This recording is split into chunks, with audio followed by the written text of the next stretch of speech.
ক্লাসটা শুরু করার আগে বলে নিই, আজকে আমাদের ইউনিট 2 শুরু হচ্ছে।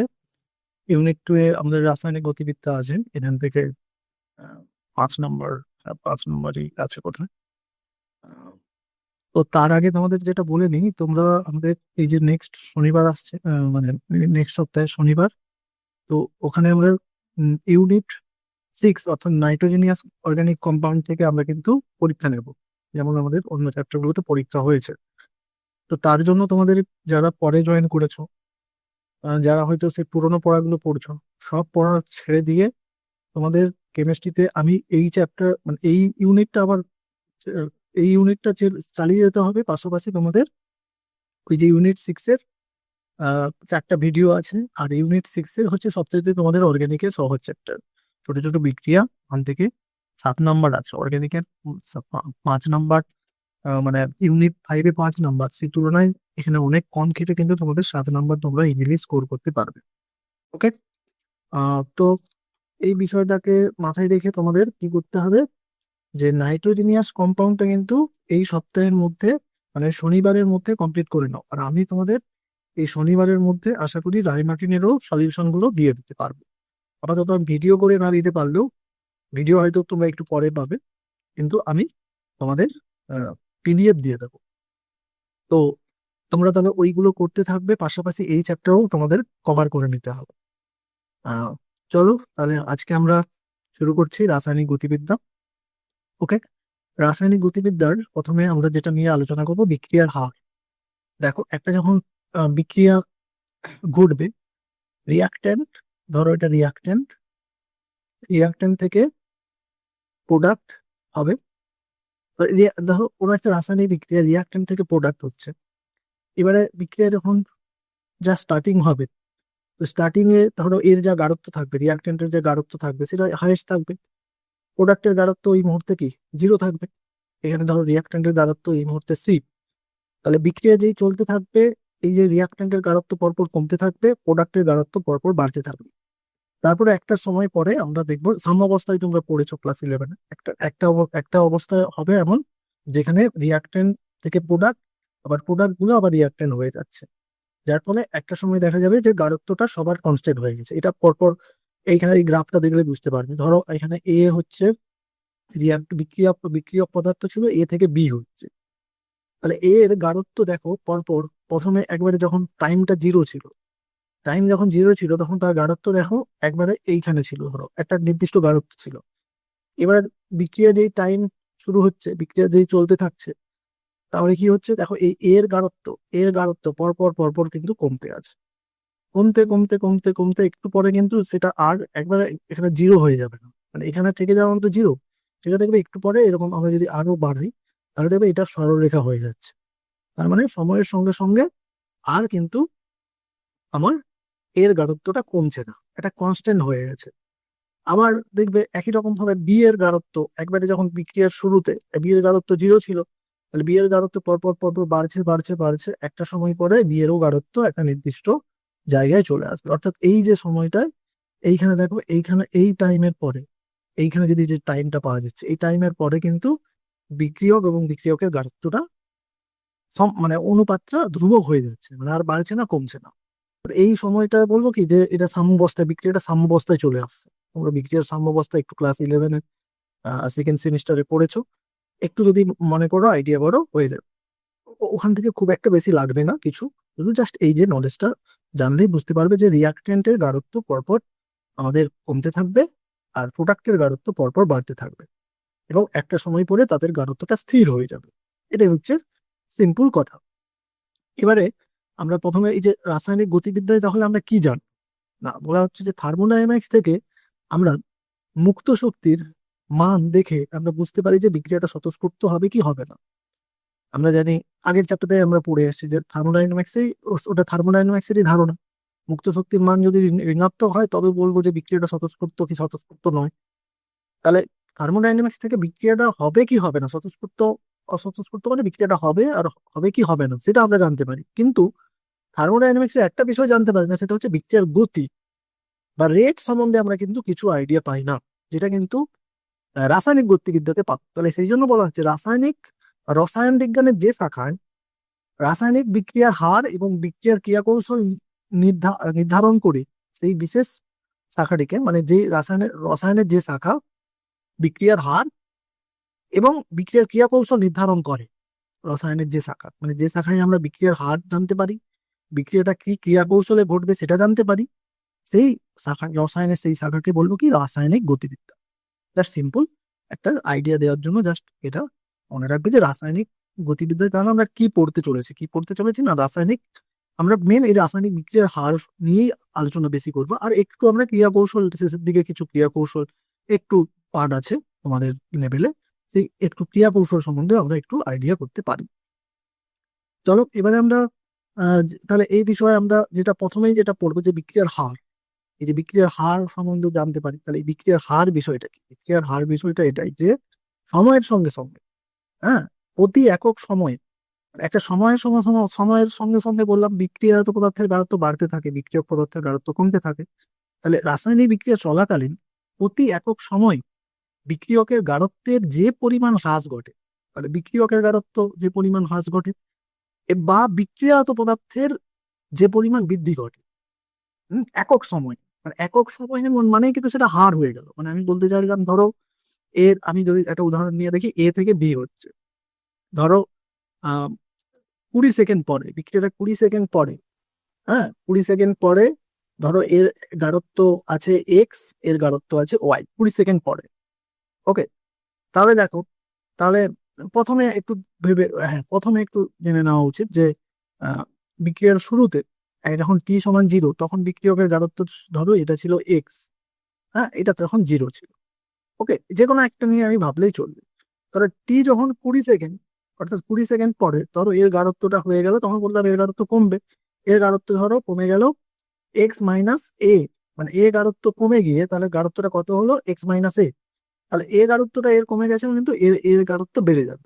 যতটা এর গাঢ়ত্ব কমবে ততটাই ওটাই তো এটা বি রিয়াক্টেন্ট প্রোডাক্টে হয়েছে, তাহলে যতটা এর গাঢ়ত্বটা কমে গেছে প্রোডাক্টটা ততটাই গাঢ়ত্বটা বাড়বে। আবার এর থেকে বেশি বাড়তে পারে, সেখানে এখানে যদি কিছু সংখ্যা থাকে সেটা যখন আমরা পড়বো বুঝতে পারবো। আর এখানে যদি কোনো বি থাকে তাহলে এ বি পরিমাণ বাড়বে। হ্যাঁ, এটা এখন আপাতত 1 মোল, এই 1 মোল গাঢ়ত্বে, মানে আহ, এর এক্স মোল গাঢ়ত্বে কমছে, ধরো এখানে সামনে এক্স আছে, এক্স মোল গাঢ়ত্বে কমছে এ মোল। ওকে, তার মানে তাহলে গাঢ়ত্ব এখন কত আছে, এক্স মাইনাস এ মোল। ওকে, তাহলে আমরা তাহলে বলতে পারি যে 20 সেকেন্ডে এর গাঢ়ত্ব, এর গাঢ়ত্বের হার কত, হ্রাস কত হয়েছে, গাঢ়ত্বের হ্রাস, এর গাঢ়ত্বের হ্রাস হয়েছে এক্স মাইনাস এ, মানে হ্রাস হয়েছে এতটা পরিমাণ হ্রাস হয়েছে।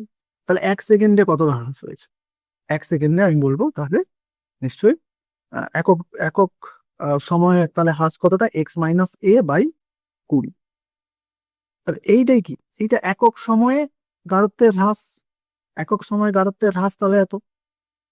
ওকে, এরকম বিষয়টা আসছে। বা আমি যদি বি এর গাঢ়ত্ব দিয়ে বলতাম, তাহলে বলতাম যে 20 সেকেন্ডে বি এর গাঢ়ত্বের বৃদ্ধি, বৃদ্ধি কতটা হচ্ছে এ, তাহলে 1 সেকেন্ডে কত, তাহলে এ মাইনাস এ বাই এক্স। মানে একক সময়ে কোনো গাঢ়ত্বের, মানে একক সময় বললে মানে তার সময়ের হারের, মানে হারে সময়ের সাপেক্ষে তার এই বিক্রিয়কের গাঢ়ত্বের হ্রাস কতটা হচ্ছে বা বিক্রিয়াজাত পদার্থের গাঢ়ত্বের কতটা বৃদ্ধি ঘটছে, এই বিষয়টাকে আমাদের বলা হচ্ছে বিক্রিয়ার হার, রিয়াকশন রেট। আমরা আর দিয়ে, ছোট আর দিয়ে এটাকে প্রকাশ করি। এখন আমরা এখানে বুঝতে পারবো, আমরা ধরো একটা বিক্রিয়া নিয়ে নিচ্ছি একটা কমন ভাবে, এই বিক্রিয়াটা আমরা নিয়ে নিচ্ছি যে এ মোল এ প্লাস বি মোল বি উৎপন্ন হয়েছে ডি মোল ডি আর ই মোল ই। ধরো এইটা আমাদের একটা বিক্রিয়া, যেখানে আমরা এ আর বি হচ্ছে রিয়াক্টেন্ট, ডি আর ই হচ্ছে প্রোডাক্ট। ওকে, এবারে দেখো, আমরা ধরো এখানে আমরা বিক্রিয়ার রিয়াকশনের বিক্রিয়ক এবং বিক্রিয়াজাত পদার্থের গাঢ়ত্বের, আমার ঘনমাত্রা মানে গাঢ়ত্ব, এটা ঘনমাত্রা লিখেছি, মানে গাঢ়ত্ব, গাঢ়ত্ব কমছে, এ বির গাঢ়ত্ব কমবে আর ডি এর গাঢ়ত্ব বাড়বে, তাই তো, এ বির গাঢ়ত্ব কমবে, ডি এর গাঢ়ত্ব বাড়বে। এবারে দেখো এর সামনে এই যে সংখ্যাগুলো, এগুলোকে আমরা সহগ বলবো। হ্যাঁ, এ বি ডি ই সহগ, মানে এগুলো আমরা সমিত সমীকরণ মানে কি? একটা ব্যালেন্স বিক্রিয়ার সামনে যে সংখ্যাগুলো দিয়ে মানে এগুলো কি আমরা মোল নির্দেশ করে, কত মোল বা কত অণু। অণু সংখ্যাও নির্দেশ করে যে এ সংখ্যক এ অণু এ, বি অণু বি বিক্রিয়া করে ডি অণু ডি উৎপন্ন করেছে, এবং ই অণু ই উৎপন্ন করেছে। বা আমরা বলতে পারি এ মোল এ প্লাস বি মোল বি উৎপন্ন করেছে ডি মোল ডি এবং ই মোল ই। তাহলে এ বি ডি ই এগুলোকে আমরা মোল যেগুলোকে আমরা এখানে কি ভাষায় বলবো, সহগ বা স্টয়চিওমেট্রিক কোএফিসিয়েন্ট। হ্যাঁ, সহগ মানে এই সহগটা দেখবে আমাদের কি হবে না কিভাবে হবে। তাহলে আমরা ব্যাপারটা একটু দেখে নিই। যে ধরো আমি একটা সিম্পল করে দিচ্ছি, এ থেকে বি, এখানে ধরো আমি সিডি ওখানে নেওয়াটা কারণ ইটা নেওয়া হয়ে গেছে, সিডি নিচ্ছে। ধরো এ প্লাস বি নিয়ে সি প্লাস ডি উৎপন্ন হচ্ছে। এবার এদের সামনে ধরো এটাকে ব্যালেন্স করলে এর সামনে এ আসবে, এগুলো এক একটা সংখ্যা নিশ্চয়ই বুঝতে পারছো। বি আসবে, এটা সংখ্যা ধরো সি আসবে, এটা ধরো এটাকে একটু ক্যাপিটাল লিখে নেই, এর সংখ্যাটা ডি, ছোট ডি আসবে। ওকে, ব্যালেন্স করার পরে এটা আসবে। এবারে তাহলে তোমাকে এ বি আমি বিক্রিয়ার হার যখন বের করব, বিক্রিয়ার হার, তা বিক্রিয়ার হারে আমি কি বললাম না, একক সময়ে যে পরিমাণ এর হ্রাস ঘটে বা বি এর হ্রাস ঘটে বা সি এর বৃদ্ধি ঘটে বা ডি এর বৃদ্ধি ঘটে। এ আর বি এর ক্ষেত্রে কি হ্রাস হ্রাস মানে এদের গাঢ়ত্ব গুলো হ্রাস ঘটবে, আর সি আর ডি এর ক্ষেত্রে গাঢ়ত্ব বৃদ্ধি ঘটবে। তাহলে বিক্রিয়ার হারটা আমি এভাবে লিখবো, বিক্রিয়ার হার রেট সমান, এইটা দেখো এক অণুর জন্য ধরো আমি ধরে নিচ্ছি এর গাঢ়ত্ব একটা নির্দিষ্ট সময়ে, ধরো ডিটি সময়ে তার গাঢ়ত্বটা এরকম আমরা এ দিয়ে লিখছি, এ মানে এর গাঢ়ত্ব এই থার্ড ব্র্যাকেটের মধ্যে মোলার গাঢ়ত্ব আমরা এইভাবে লিখি, বি এর মোলার গাঢ়ত্বকে আমরা এভাবে লিখি। ধরো এরা সব অ্যাকোয়াস সলিউশন, তাই মোলার গাঢ়ত্ব এভাবে, অনেক সময় পার্সিয়াল প্রেসারও লিখতে পারি, আংশিক চাপ, সেটা আমরা যখন করব তখন দেখবে। এখন আপাতত আমরা সরলভাবে এদের ডি এর মানে এগুলোকে সমস্ত অ্যাকোয়াস সলিউশন ধরে নিচ্ছি। তাহলে তাদের মোলার গাঢ়ত্বটাকেই আমরা নিচ্ছি, তাহলে এগুলো এর মোলার গাঢ়ত্ব। ওকে, তাহলে ধরো আমি ধরো তোমাকে বললাম যে ডিটি সময়ে, মানে ডিটি মানে একটা নির্দিষ্ট একটা অল্প মানে ডেরিভেটিভ তোমরা জানো, একটা ডি তম মানে ডিটি মানে ধরো একটা নির্দিষ্ট তম সময়, ধরো 20তম সময়, সেই ক্ষুদ্র সময়ে ধরো আমি বললাম যে এর এর গাঢ়ত্বের হ্রাস কতটা হচ্ছে ডি এ, ডিটি সময়ে এর গাঢ়ত্ব হ্রাস কতটা পরিমাণ হচ্ছে, ক্ষুদ্র পরিমাণ হ্রাস করবে, ক্ষুদ্র সময়ে ক্ষুদ্র পরিমাণ হ্রাস করবে। তাহলে ডিটি সময়ে এর গাঢ়ত্বের হ্রাস কতটা। এবারে এই হ্রাস কথাটা বোঝার জন্য আমি না সামনে একটা মাইনাস আনছি, তাহলে ম্যাথমেটিক্যালি কারেক্ট হয়ে যাবে যে ডিটি সময়ে ডি এর গাঢ়ত্ব হ্রাস ঘটছে কতটা, ডি এ পরিমাণ। তাহলে একক সময়ে কতটা হ্রাস ঘটবে বল, একক সময়ে হ্রাস ঘটবে minus D A by D T. Okay, এবার দেখো এই যে সামনে সংখ্যাটা আছে, এটা দেখো মানে এই এই যে হ্রাসটা, এই যে এ আছে মানে কি, এটা এক মোলের, এই যে হ্রাসটা, এই হ্রাসটা এটা কিন্তু এক মোলের সাপেক্ষে হ্রাস, এক মোলের জন্য হ্রাস এতটা, বুঝতে পারলে। তাহলে এই যে এ মোলের জন্য সেই হ্রাসটা কিন্তু মানে তখন হারটা আমাকে এই যে সংখ্যাটা, এইটা একটু এখানে একটু বোঝারই আছে, কিন্তু বলবে এটা গুণ আকারে দেবো, তো না, এখানে গুণ আকারে হবে না।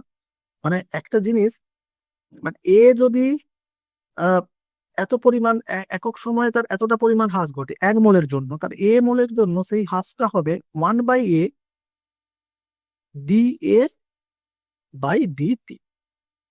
ওকে, আর তাহলে সামনে মাইনাসটা দেবে। ওকে, মানে ব্যাপারটা হলো এইরকম যে এক মোলের মানে এখানে যদি এক হতো তাহলে এখানে এই সংখ্যাটা আর আসতোই না, এটা যদি এক হতো। ওকে, তার মানে এক এ মোলের জন্য বিক্রিয়ার হারটা, তাহলে এর যে গাঢ়ত্বটা হ্রাস কতটা হচ্ছে, 1/-1/a D A by DT. আমরা এটা পাচ্ছি। আমরা যদি এই বিক্রিয়কটা দিয়ে ভাবতাম তাহলে প্রত্যেকটা আলাদা আলাদা বিক্রিয়ক দিয়ে ভাবতে পারি, মানে সবগুলো কিন্তু পরস্পরের সমান হবে, মানে এই নয় যে এ যে যে হারে হ্রাস ঘটছে বিরও সেই হারেই হ্রাস ঘটবে, মানে একটা নির্দিষ্ট বিক্রিয়ার হার কিন্তু সবার জন্য সমান। এটা যে হারে হ্রাস ঘটবে বিটাও সেই একই হারেই হ্রাস ঘটবে, সিটা সেই একই হারে, মানে বিক্রিয়ার হার এর হার যতটা যে হারে কমবে সিটা তত হারেই বাড়বে বা ডিটা তত হারেই বাড়বে, তাই আমি এগুলোকে সমান সমান দিয়ে লিখতে পারি। তাহলে বি এর জন্য আমি লিখবো 1/b, হ্যাঁ সামনে বিক্রিয়ক হলে তার সামনে মাইনাস দেবো, কারণ বিক্রিয়কের গাঢ়ত্ব কমতে থাকছে। 1/b db by d t. Okay, c এর জন্য 1/c, দেখো এদের গাঢ়ত্ব কি বাড়তে আছে, তাই এর সামনে প্লাস চিহ্ন থাকবে, প্লাস চিহ্ন মানে সেটা না দিলেও চলবে। ডিসি বাই ডিটি সমান 1/d ডিডি বাই ডিটি। ওকে, তাহলে বিক্রিয়ার হার এইভাবে আমরা লিখতে পারি। এইটা কিন্তু আমাদের নিউমেরিক্যাল প্রবলেম যখন করব সেগুলোর ক্ষেত্রে কিন্তু এরকম আমাকে লিখে করতে হবে। আমরা কিছু নিউমেরিক্যাল একটা করাবো তখন আমরা দেখতে পাবো। তাহলে আমি যদি একটা রিয়েল এক্সাম্পল নিয়ে বলি, ধরো হেবার পদ্ধতিতে অ্যামোনিয়া প্রস্তুতি। হেবার পদ্ধতিতে অ্যামোনিয়া প্রস্তুতিতে বিক্রিয়াটা কি হয়, নাইট্রোজেনের সঙ্গে হাইড্রোজেনের বিক্রিয়ায় আয়রন অণু ঘটক, মলিবেডোনিয়াম উদ্দীপক, হ্যাঁ, আর কি 550 degree Celsius temperature, 200 ATM pressure দিয়ে কি হয়, অ্যামোনিয়া তৈরি হয় হেবার পদ্ধতিতে। ক্লাস 10 থেকে পড়ে আসছো, থার্ড সেমিস্টারেও ছিল। তাহলে এটা আমাদের অ্যামোনিয়া এখানে হবে 3, এটা 3, এখানে সংখ্যাটা আছে 3। এই হলো আমাদের ব্যালেন্স হয়ে গেল। ওকে, তাহলে এই বিক্রিয়ার যদি আমি বিক্রিয়ার হার লিখতে বলি, তাহলে বিক্রিয়ার রেট সমান, তাহলে নাইট্রোজেনের ক্ষেত্রে এখানে কিছু নেই, তাই জাস্ট আমি কি লিখবো, ডি নাইট্রোজেন বাই ডিটি। ওকে, তারপর এর মাইনাস, তাহলে বিক্রিয়ক হাইড্রোজেনের জন্য কি লিখবো, 1/3 DH2 বাই ডিটি। এটা তাহলে 2, 1/2 ডি অ্যামোনিয়া ডিটি। তাহলে এইটা আমাদের এই বিক্রিয়ার হার। প্রত্যেকটা বিক্রিয়ক এবং বিক্রিয়াজাত পদার্থের সাপেক্ষে বিক্রিয়ার হারটা আমরা এইভাবে লিখতে পারি। ওকে, চলো তাহলে বিক্রিয়ার হারকে এবার আমরা দুভাবে ভাগ ভাগ করবো। দেখো এখানে এই ব্যাপারগুলো আমি এই বিক্রিয়ার ক্ষেত্রে, তাহলে বিক্রিয়ার হার নির্ণয়ের যে সমীকরণের মানে হারটা আমরা কিভাবে প্রত্যেকটা জিনিসের সাপেক্ষে আমি এখানে লিখে দিয়েছি। ওকে, এই যে মাইনাস চিহ্ন, তাহলে এই হ্রাসটাকে, কমে যাওয়াটাকে মিন করছে, প্লাসটা হচ্ছে ঘনমাত্রা বাড়ে এটাকে করছে। ওকে, আমি একটু নোটটাই ঘনমাত্রা গাঢ়ত্বটা লিখে দিলেই হবে, ঘনমাত্রা তোমাদের ক্ষেত্রে আবার দেখো আমি এবার পদ্ধতিতে দিয়ে এটা দেখিয়েছি, বিক্রিয়ার হারটা দেখিয়েছি। চলো গড় বিক্রিয়ার হার। এবারে আমরা এই বিক্রিয়ার হারটাকে দুটো ভাগে ভাগ করি, গড় বিক্রিয়ার হার আর তাৎক্ষণিক বিক্রিয়ার হার। দেখো এই বিষয়টা কি, গড় দেখো ফিজিক্সে তোমরা জানো গড় আর তাৎক্ষণিক। হ্যাঁ, গড়ের বেলায় আমরা ডেল্টা ব্যাপারটা নেই, গড় মানে একটা নির্দিষ্ট সময়ে নির্দিষ্ট কতটা হ্রাস ঘটছে। হুম, মানে ধরো যে কোনো রাসায়নিক বিক্রিয়ক বা বিক্রিয়াজাত পদার্থের গাঢ়ত্বের পরিবর্তন এবং সময়ের ব্যবধানের অনুপাতকে বিক্রিয়ার হার বলে। মানে ধরো আমার একটা এ পদার্থ, তার গাঢ়ত্ব ধরো একটা নির্দিষ্ট সময়ে, ধরো টি যখন 5 মিনিট, ধরো 5 মিনিট, 5 মিনিটের গাঢ়ত্ব ছিল A1। টি যখন 20 মিনিট, এর গাঢ়ত্ব ধরো হয়ে গেল বি, এই লিখি A2 লিখি। ওকে, তাহলে বলো, তাহলে ধরো আমি একে আমি ধরে নিচ্ছি এটা হচ্ছে বিক্রিয়ক। ওকে, তার মানে এর গাঢ়ত্ব কিন্তু এটা কিন্তু A1টা বেশি ছিল। তাহলে আমার হ্রাসটা কত হচ্ছে, বিক্রিয়ার গাঢ়ত্বের হ্রাসটা কত হচ্ছে না, A1 মাইনাস A2। ওকে, গাঢ়ত্ব এতটা কিন্তু হ্রাস ঘটছে, আগে A1 ছিল, হয়ে গেছে হ্রাস পেয়ে হয়ে গেছে A2, তাহলে গাঢ়ত্বের হ্রাস কত হয়েছে, এতটা। তাহলে কত সময় এটা হয়েছে, এটা তাহলে 5 থেকে 20 মিনিট, মানে 15 মিনিটে। তাহলে আমরা গড় বিক্রিয়ার হার কত, গড় বিক্রিয়া হার কত তাহলে হবে এভারেজ। গড় বিক্রিয়া হারটাকে আমরা কিভাবে লিখবো, এরকম রেট লিখে এভারেজ এবি। ওকে, তাহলে এইটা গড় বিক্রিয়া হারের, তাহলে আমরা সংজ্ঞায় কি বললাম না, গাঢ়ত্বের হ্রাস বা বৃদ্ধি এবং সময়ের অনুপাত। তাহলে এই যে এটা যেহেতু বিক্রিয়ক, তাহলে এর সামনে আমরা কি লিখবো, এই সামনে আমাদের এটা থাকবে, এই মাইনাস চিহ্নটা থাকবে। মানে আমি যদি এটাকে নিউমেরিক্যালি আগে লিখবো ভাবি, তাহলে কি বলবো না, ডেল্টা এ বাই ডেল্টা টি। ওকে, এবারে মাইনাসটা কেন দিয়েছে, এ বিক্রিয়ক বলে। তাহলে ডেল্টা এ বলতে এইটা হচ্ছে ডেল্টা এ, মানে কতটা এর গাঢ়ত্বের হ্রাস ঘটছে। তাহলে minus A1 minus A2। A1 minus A2।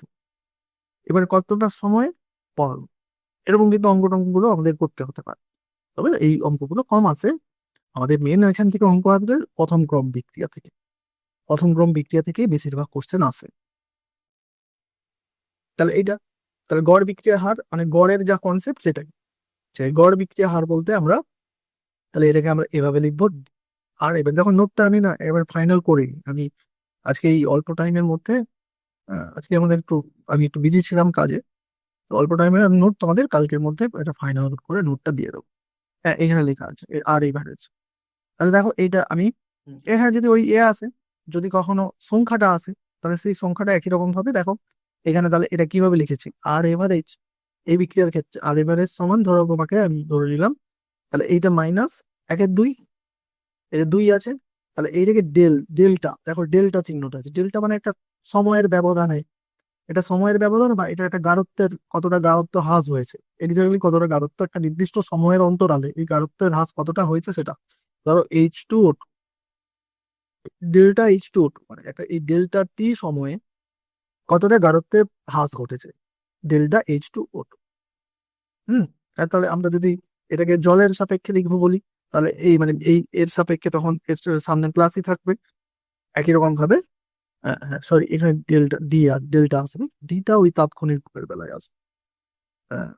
D delta delta H2O2, H2O, H2O delta T. এবারে যদি অক্সিজেনের সাপেক্ষ লিখবো বলে এখানে তো 1 আছে, তাহলে এখানে আর কিছু হবে না, তাহলে এমনি just delta O2, delta O2 আর ডেল্টা টি। ওকে, যাই এভাবে আমাদের লিখে দিতে হবে। দেখো এবারে আমরা তাহলে এটা আমি একটা উদাহরণ দিয়ে দেখিয়েছি, একটা অঙ্কও করে দিয়েছি, হ্যাঁ একটা অঙ্কও দিয়েছি, অঙ্কটা দেখলে তাহলে তোমাদের ক্লিয়ার হয়ে যাবে। দেখো তোমাকে বলা হচ্ছে যে যখন সময় 0 সেকেন্ড, সেই সময় ঘনত্ব কত ছিল, এর ঘনত্ব এই 0.5 মোল পার লিটার, এটা মোলার গাঢ়ত্বই দেওয়া হয়। সময় যখন 20 সেকেন্ড, তখন এর গাঢ়ত্ব হচ্ছে 0.3 মোল পার লিটার। তার মানে দেখো গাঢ়ত্বটা কমে যাচ্ছে, কারণ এ হচ্ছে রিয়াক্ট্যান্ট। তাহলে তোমাকে বলছে তাহলে বিক্রিয়ার হার নির্ণয় করো, বিক্রিয়ার গড় বিক্রিয়া হার নির্ণয় করো, বিক্রিয়ার গড় বিক্রিয়া হার নির্ণয় করো। আর এভারেজ আমাকে নির্ণয় করতে বলছে, আর এভারেজ কত এটা আমাকে জানতে চাইছে। তাহলে আমাকে আমাকে প্রথমে কি করতে হবে না, প্রাথমিক গাঢ়ত্ব এটা দেওয়া আছে, শেষ গাঢ়ত্ব বা অন্তিম গাঢ়ত্ব এটা দেওয়া আছে, তাহলে গাঢ়ত্বের পরিবর্তন কতটা হয়েছে, ডেল্টা এ সমান মাইনাস, এখানে কিন্তু গাঢ়ত্বের পরিবর্তন কিন্তু সবসময় ফাইনাল থেকে ইনিশিয়াল। ওকে, ফাইনাল থেকে ইনিশিয়াল করবে গাঢ়ত্বের পরিবর্তনটা, ফাইনাল থেকে ইনিশিয়াল, ফাইনাল শেষ অবস্থাটা এটাই ছিল।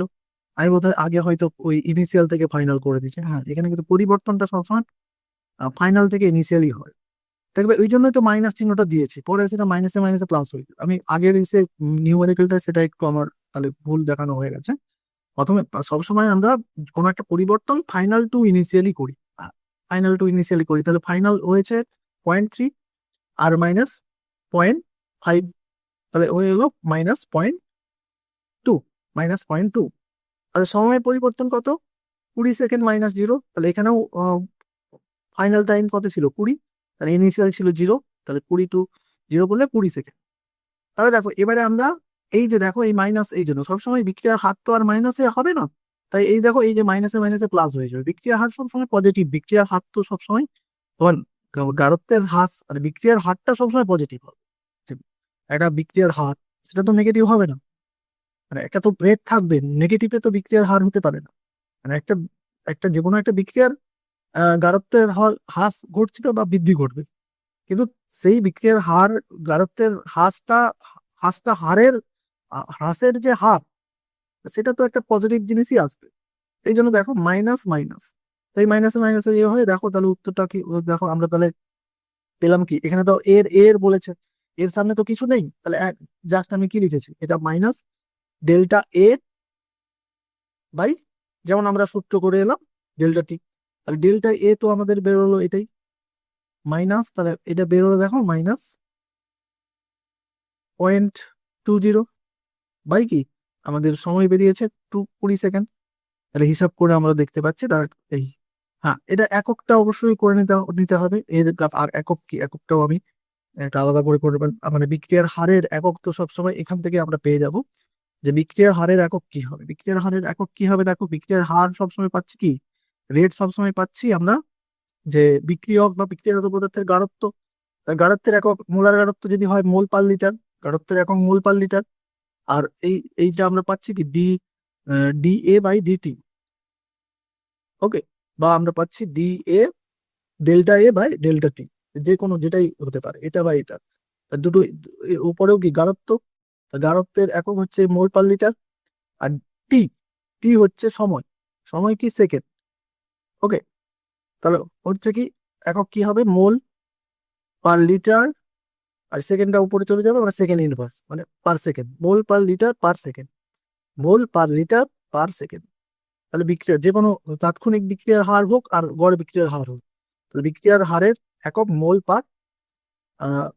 Per litre per second. আর আমরা যদি এই গাঢ়ত্বটা এটিএম এ ধরি, মানে অনেক সময় আমরা এই যে এর গাঢ়ত্ব, এটা ধরো গ্যাস, একটা গ্যাস, তাহলে গ্যাসের গাঢ়ত্ব আমরা তখন কিন্তু আর মোলার গাঢ়ত্ব ধরবো না, আমরা তখন কি তার পার্সিয়াল প্রেসার নিই, এরকম লিখি। তখন আমরা এরকম লিখি না, তখন আমরা লিখি P A, partial pressure of, আংশিক এর আংশিক প্রেসার, আংশিক চাপ, এর আংশিক চাপ বাই কি এখানে লিখি, এখানে আমরা ধরো তখন যেমন ডিটি থাকলে বা ডেল্টা টি বা ডিটি যেটা থাকতো, কিন্তু তখন আমরা পি লিখি। ওকে, ডিপি। হ্যাঁ, তো যদি মানে আমরা তাৎক্ষণিক দিয়ে লিখি তখন ডিপিএ, আর যদি আমরা গড় লিখি তখন আমরা ডেল্টা পি এ লিখি। ওকে, যাই হোক, এটা তখন কি, যখন যদি আংশিক চাপ লিখি তখন আংশিক চাপের একক কি এটিএম, আর এটা কি টাইম অর্থাৎ সেকেন্ড। তো যদি আমরা গাঢ়ত্ব গুলো মানে ওই গ্যাসের ক্ষেত্রে গ্যাসীয় বিক্রিয়ার ক্ষেত্রে বিক্রিয়ার হারের একক তাহলে কি হবে, গ্যাসীয় বিক্রিয়ার ক্ষেত্রে বিক্রিয়া হারের একক হবে atm per second, atm per second. Okay, এটা কিছু না বুঝতে পারলে কিন্তু বলবে, আমি টেনে বলে, আমি তোমাদের স্ক্রিনে দেখতে পাচ্ছি না, তো আমি একটা ব্যবস্থা একটা করতে হবে। চার্জ দেওয়া থাকে না আমার, আর একটা ট্যাবটা আছে চার্জ দেওয়া থাকে না। যাই হোক, তোমরা নিশ্চয়ই কোনো প্রবলেম থাকলে অবশ্যই মাইকটা অন করে বলবেন যদি ক্লাসে কেউ থাকে, আমি দেখতে পাচ্ছি না। আচ্ছা, তাৎক্ষণিক বিক্রিয়া হার, এবার আছে তাৎক্ষণিক বিক্রিয়া হার, ওই একই রকম বিষয়।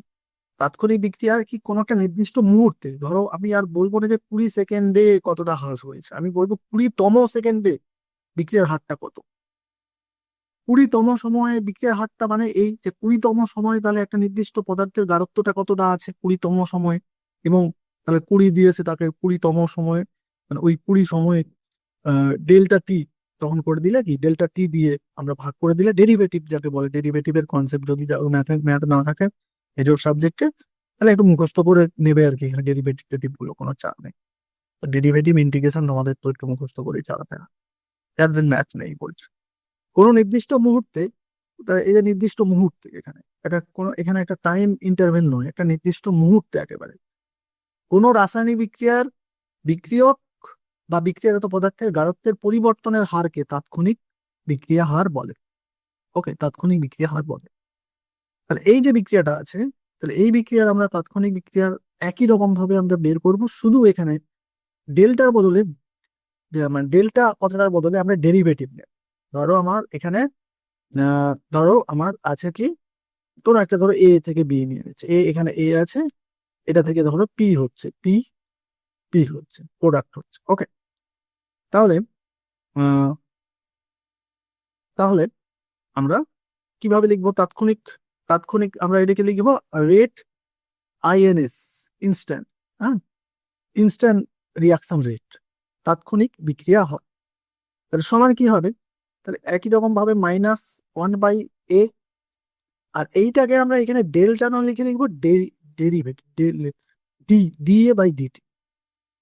ওকে, মানে যদি আমরা এর যে গাঢ়ত্বটা থাকবে তাকে যদি আমরা ডেল্টা টি দিয়ে ডেরিভেটিভ করি, অর্থাৎ তার যদি আমরা ডেরিভেটিভ করি যে একটা মান আসবে, ডেরিভেটিভ করলে এর একটা যে গাঢ়ত্ব আসবে, সেই গাঢ়ত্ব যদি একটা চলরাশি না, একটা চলরাশি দিয়ে একটা একটা যদি কোনো তোমাকে একটা ইকুয়েশন থাকে, সেই ইকুয়েশনটা ডেল্টা টি দিয়ে ডেরিভেশন করে যা হয়, এটাই হচ্ছে তখন ইনস্ট্যান্ট রেট হয়ে যাবে। আমরা করবো এরও অঙ্ক, আমরা করবো, কোনো চাপ নেই।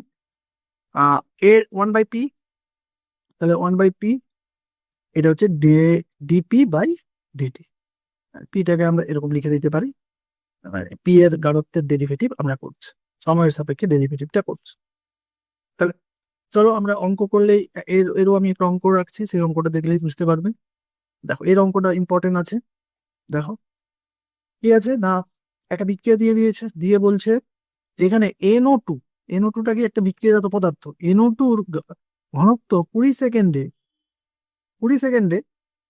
কতটা বৃদ্ধি পায়? 3 × 10⁻³ মোল বৃদ্ধি পায়, মোল পার লিটার বৃদ্ধি পায় 20 সেকেন্ডে। 20 সেকেন্ডে এতটা বৃদ্ধি পায়। তাহলে বিক্রিয়ার হার কত? বিক্রিয়ার হার কত? ওকে, বিক্রিয়ার হার কত?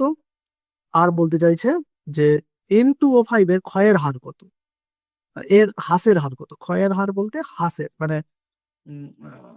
হ্রাসের হার কত, মানে N2O5 এর গাঢ়ত্ব হ্রাসের, আর যদি ভালো করে বলি N2O5 এর গাঢ়ত্ব হ্রাসের হার কত? ওকে, গাঢ়ত্ব হ্রাসের হার কত, মানে বিক্রিয়ক এখানে N2O5 এর সামনে তো 2 আছে, তার একটা গাঢ়ত্বের হ্রাস সেই অনুযায়ী আমাকে দেখাতে হবে। দেখো তাহলে বিষয়টা কি, আমি আবার বলে দিচ্ছি প্রশ্নটা কি। আমাকে একটা বিক্রিয়া দিয়ে আমাকে বলা হচ্ছে যে এর গাঢ়ত্বটা, দেখো এটা অ্যাকচুয়ালি আমার একটু মিস্টেক হয়েছে বোধহয়। এটা কিন্তু একটু অ্যাকচুয়ালি ডেরিভেটিভ, কিন্তু এরই কিন্তু বলতে গেলে আমরা কিন্তু ডেরিভেটিভ আর করছি না। হ্যাঁ, ডেরিভেটিভ না করে এটা অ্যাকচুয়ালি একটু আমার ওই আগের মানে গড় বিক্রিয়ারই, এটা গড় বিক্রিয়া হারেরই প্রশ্ন এটা। হ্যাঁ, এখানে কিন্তু তোমাকে 20তম বলিনি, 20 সেকেন্ডে এতটা বৃদ্ধি হয়েছে, মানে কতটা বৃদ্ধি হয়েছে সেটা বলে দিয়েছে। ওকে, আমি একটু এই প্রবলেমটা ওইখানে দিয়ে দেবো। এটা একটা বইয়ের প্রবলেম, তো এটা কিন্তু ওর প্রবলেম, এখানে কিন্তু ডেরিভেটিভের ব্যাপার। মানে জাস্ট এইখানে ডেল্টার বদলে আমি ডি এর বদলে ডেল্টাই লিখি। 20 সেকেন্ডে মানে 60 সেকেন্ড সময়ে তার গাঢ়ত্বের বৃদ্ধি কতটা হয়েছে, ইনটু NO2 গাঢ়ত্বের বৃদ্ধি হয়েছে এতটা। ওকে, তাহলে আমরা যেটা পাচ্ছি, দেখো তাৎক্ষণিক, তাই তোমাকে বলছে যে তাহলে বিক্রিয়ার হার কত। প্রথমে বিক্রিয়ার হার কত, তাহলে বিক্রিয়ার হার এখানে আমি এটা অ্যাকচুয়ালি গড় বিক্রিয়ার হারই বলবো, আর তাৎক্ষণিক বলবো না, গড় বিক্রিয়ার হারই বলবো।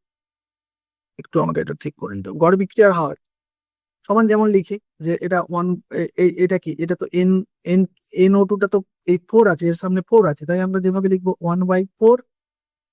আমরা যেভাবে গড় বিক্রিয়ার ক্ষেত্রে লিখি NO2/ΔT। ওকে, এর সামনে মাইনাস অবশ্যই, সরি প্লাস, কারণ এটা NO2 তো বিক্রিয় পদার্থ, বিক্রিয়াজাত পদার্থ। তাহলে আমরা পেয়ে যাচ্ছি, জানো ওই মানগুলো আবার বসিয়ে দেবো। 1/4 ইন্টু এর গাঢ়ত্ব, দেখো আমাকে এর গাঢ়ত্বের বৃদ্ধি হয়েছে, মানে গাঢ়ত্বের পরিবর্তন কতটা হয়েছে, 3 × 10⁻³ 3 × 10⁻³ এবারে দেখো টিটা হচ্ছে 60 সেকেন্ড। ওকে, টি হচ্ছে 60 সেকেন্ড, তাহলে 60। চলো তাহলে হিসাব করি, 3 × 2 = 6, 0।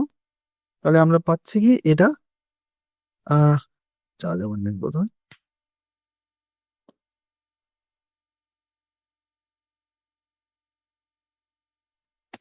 তাহলে আমরা এটা পাচ্ছি যখন হিসাব করে। উম এটা আমরা এটা 4 × 2 আমরা এটাকে 10 করে নিচ্ছি, মানে 2 × 10 করে নিচ্ছি হিসাবের সুবিধার জন্য। তাহলে উপরে এটা গিয়ে কি হবে, 10⁻⁴ হয়ে যাবে, আর এটা হচ্ছে 1/8 থাকবে, 4 × 2 = 8, 1/8। এবার 1/8 কে হিসাব করো, 1/8 কে হিসাব করলে 5 5 8 5 40, তাই না? 1/8 করে আমরা পাবো কি 1.25 পাবো। ওকে, মানে 0.125 পাবো, হিসাব করে নেবে একটু জাস্ট। এটা 1/8 করে দেখবে 0.125 পাবো। 0.125 কে আমরা একটা 10 দিয়ে গুণ করে 1.25 করে নেবো, আর তখন একটা 10 দিয়ে যেহেতু গুণ করছি, তাহলে আর একটা 10 দিয়ে ভাগ করতে হবে, তখন এই 10⁻⁴ কত হয়ে যাবে, 10⁵ হয়ে যাবে, 10 দিয়ে ভাগ করবো বল। হিসাবটা একটু করে নেবে। হিসাব নিয়ে আমি একদিন তোমাদের ক্লাস নেবো, ওই ওই সময় আমাদের ইউনিট 1-এও কিছু হিসাব নিয়ে হাতে মুখে মুখে পড়তে হবে, তো তাই তোমাদের একটু একটু গাইড করে দিতে হবে ব্যাপারটা। আচ্ছা, তারপরে তাহলে দেখো, তাহলে আমরা পেয়ে গেলাম, তাহলে এখান থেকেই এটা বিক্রিয়ার হারটা পেয়ে গেলাম, তাৎক্ষণিক নয়, জাস্ট বিক্রিয়ার হার। এখানে যেহেতু গড় বিক্রিয়ার হারও বলেনি, তাৎক্ষণিক বিক্রিয়ার হার বলেনি, আমি আর লেখার দরকার নেই, শুধু বিক্রিয়ার হারই লিখবে। আর বিক্রিয়ার হার যখন লিখবে তখন অ্যাকচুয়ালি এটাও ভুল নয়, মানে তুমি যদি ডি লেখো, ডি ডি DNO2/dt, এটাও লিখলে কিন্তু ভুল নয়। ওকে, বিক্রিয়ার হার মানে আমাকে তো তাৎক্ষণিক কিছু, মানে তাহলে আমি গাঢ়ত্বের পরিবর্তন, তবে ওইটা লিখলে ভালো, ডেল্টাটা লেখাটা উচিত, ডেল্টাটা লিখলেই অ্যাকুরেট হবে, মানে কিন্তু ভুল দিতে পারবে না তোমাকে। তুমি যদি এটা লেখো, ডি লেখো, তাতেও কিন্তু ভুল হবে না। তবে এখানে যখন একটা গাঢ়ত্বের একটা নির্দিষ্ট সময়ে বলেনি, একটা নির্দিষ্ট সময়, তার মানে সেই ডেল্টা টি, এখানে ডেল্টা টি বুঝিয়েছে, আর এটা ডেল্টা টি বুঝিয়েছে, মানে ওটাও কিন্তু আমি রিয়াক্টেন্টটাও কিন্তু ডেল্টা দিয়েই লেখাটা উচিত। ওকে, যাই হোক, করে আমাদের কিন্তু হারটা বেরিয়ে গেল, বিক্রিয়ার হার বেরিয়ে গেল। এবার বিক্রিয়ার হার বেরিয়ে গেলে এটার হার আমি বের করতে পেরে যাবো, এর ক্ষয়ের হার। ওকে, এর ক্ষয়ের হারটা কিভাবে বের করবো দেখো, এর ক্ষয়ের হারটা আমি এভাবেই বের করবো যে আমার যে এইটা আছে, বিক্রিয়ক এবং বিক্রিয়াজাত পদার্থ, আমি এই দুজনের মধ্যে একটা সম্পর্ক করে, সবগুলো তো সমান সমান করে লেখা যায়, মানে আমি পেয়ে গেলাম অ্যাকচুয়ালি, আমি আমার একটা বিক্রিয়ার হার, এই বিক্রিয়ার হারটা আমি পেয়ে গেছি। তাহলে আমাকে এখন বের করতে হবে, অ্যাকচুয়ালি কি বের করতে হবে, এইটার মানেটা কি বুঝো, এইটার মানেটা আমাকে বের করতে হবে যে ডি ডেল্টা N2O5/ΔT, মানে এর হ্রাসের হার, এইটা আমাকে বের করতে হবে, এইটা আমাকে বের করতে হবে, ডেল্টা মাইনাস ডেল্টা N2O5/ΔT, মানে 60 সেকেন্ড পরে N2O5, 60 সেকেন্ডের পরে এর হ্রাস কতটা হয়েছে, সেই অনুযায়ী ডেল্টা সেকেন্ড, মানে একক সময়ে, অর্থাৎ তাহলে একক সময় বলতে ডেল্টা 60 সেকেন্ড দিয়ে ভাগ করে দিতে হবে, তাহলে এর হারটা একক সময়ের নিরিখে কত হচ্ছে, এইটা আমাকে বের করতে হবে। তাহলে এটা আমি বের করবো এভাবেই, যে আমি যেহেতু এটা পেয়ে গেছি, তাহলে আমি বলবো যে N2 হ্রাসের হার আমি লিখতে পারি কি, এটার এটাকে এভাবে লিখবো, যে আমি এভাবে লিখতে পারি N2 হ্রাসের হার ডি, এখানে মাইনাসটা দেয়নি কেন, আচ্ছা হ্রাসের হার লিখে দিয়েছি, হ্রাসের হার লিখে দিয়েছে মানে আর মাইনাসটা দেওয়া উচিত দরকার নেই, হ্রাসের হার। শুধু যদি বিক্রিয়া হার লিখতো তাহলে আমি এখানে মাইনাসটা দিতাম। ওকে, এখানে হ্রাসের হার লিখছে বলে মাইনাসটা কিন্তু দিচ্ছি না, মানে আমি বলতে চাইছি কি হচ্ছে ব্যাপারটা, বিক্রিয়ার হার যদি বলো, বিক্রিয়ার হার, বিক্রিয়ার হার, তাহলে কি এর যদি সাপেক্ষে আমরা লিখি, তাহলে মাইনাস ডি 1/-1/2, এইটা -1/2, আর N2O5, ডেল্টা N2O5 আর ডেল্টা টি। ওকে, এবারে দেখো আমাকে এখানে বলছে হ্রাসের হার কত, হ্রাসের হার, অর্থাৎ আমরা তো বিক্রিয়ার হার এখানে আহ এর এই বিক্রিয়কের গাঢ়ত্ব, মানে এর বিক্রিয়া হ্রাসটা, বিক্রিয়কের গাঢ়ত্বটা হ্রাস পায়। ওকে, বৃদ্ধির হার নয়, এটা হ্রাসের হার, বিক্রিয়কের ক্ষেত্রে হ্রাসের হার। তাহলে এই মাইনাসটা আমরা যদি না লিখি, তাহলে আমরা এখানে বলতে পারি কি, বিক্রিয়ার এই মাইনাসটা এইদিকে নিয়ে চলে এলাম, বিক্রিয়ার হার মাইনাস বিক্রিয়ার হার, মাইনাস বিক্রিয়ার হার মানে কি বিক্রিয়কের হারটা, গাঢ়ত্বের হারটা হ্রাস করবে। ওকে, এইটা দেওয়া হয়েছে বলে এটা লিখছি না। ওকে, বুঝতে পারলে, মাইনাসটা আমি এই কারণে হ্রাসের হার বলেছে, বলে হ্রাসের হার বলতে আমি হ্রাস কথাটা, তাহলে তো এই হ্রাসের মধ্যেই তো একটা মাইনাস আছে, তাহলে যদি দুই জায়গায় যদি মাইনাস দিই, এখানেও মাইনাস, এখানেও হ্রাস বললাম, আর এখানেও মাইনাস দিই, তখন তো মাইনাস মাইনাস চলে এলো। তাই হ্রাসের হার মানে আমি আর দিলাম, তাহলে এইটা হলো, এটা আমরা লিখতে পারি এর সাপেক্ষে, সমান এইটা লিখতে পারি এর সাপেক্ষে, এটা লিখতে পারি।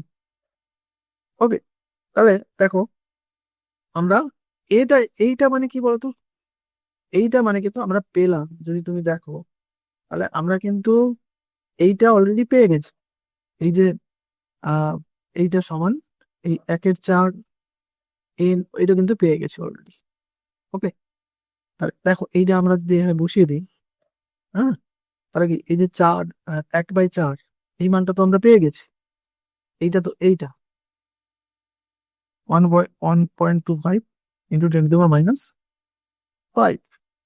ওকে, তাহলে আমাদের থাকছে এইটা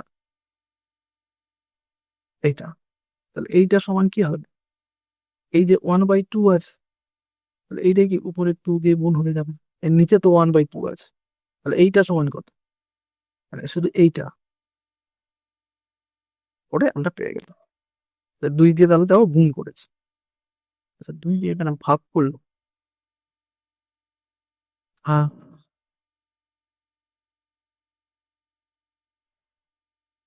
1/4 আচ্ছা সরি একটু দাঁড়াও, 1/2 4, আর 2টা তো উপরেই থাকবে, এটা একটু গন্ডগোল আছে।